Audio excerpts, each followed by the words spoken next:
ভাবি আজকে ট্যাংরা মাছ আলু দিয়ে তরকারি রান্না করছে। আসসালামু আলাইকুম, সবাই কেমন আছেন? আশা করি সবাই ভালো আছেন। আমিও আলহামদুলিল্লাহ ভালো আছি। আমি আপনাদের সামনে নতুন একটা ব্লগ ভিডিও নিয়ে আসলাম। ভিডিওটা শেষ পর্যন্ত দেখবেন। প্রথমে কড়াইটা মাটির চুলায় বসে দিয়ে এর মধ্যে এখন পরিমাণ মতো তেল দিয়ে দিল। পরিমাণ মতো তেল দেওয়া শেষ করে এর মধ্যে এখন তেলটা হিট হয়ে গেলে এখন এর মধ্যে পরিমাণ মতো পেঁয়াজ কুচি দিয়ে দিল। পেঁয়াজ কুচি দেওয়া শেষ করে পেঁয়াজ কুচিটা একটু বাদামি কালার করে ভেজে নিল। পেঁয়াজ কুচিটা একদিকে বাদামি কালার ভাজানো শেষ করে কুচিটা বাদামি কালার হয়ে গেলে 1 চামচ মরিচের গুঁড়ো, 1 চামচ হলুদ, 1 চামচ লবণ, এর মধ্যে 1 চামচ রসুন বাটা, 1 চামচ জিরা দিয়ে দিল। আগে থেকে মাছ আলুগুলো কাটে পাশে ধুয়ে নিয়েছিল। পরে মাছ আলুগুলো কড়াইয়ের মধ্যে দিয়ে দিল। সব কিছু দেওয়া শেষ করে মাছ আলুগুলো একটু এখন কষে নিবে।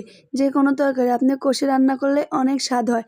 এদিকে মাছগুলো আলুগুলো কষে নিয়ে এর মধ্যে এখন একটু পরিমাণ মতো পানি দিবে। এদিকে পরিমাণ মতো একটু পানি দিয়ে মাছের তরকারিটা ঢাকনা দিয়ে দিল। পরে মাছের তরকারিটা হয়ে গেলে মাছের তরকারিটা একটা গাবলার মধ্যে ঢালি নিল। এরকম কার কার ট্যাংরা মাছের ঝোল পছন্দ সবাই কমেন্ট করে জানাবেন। আজকের ভিডিওটা এ পর্যন্ত। সবাই ভালো থাকবেন। আল্লাহ হাফেজ।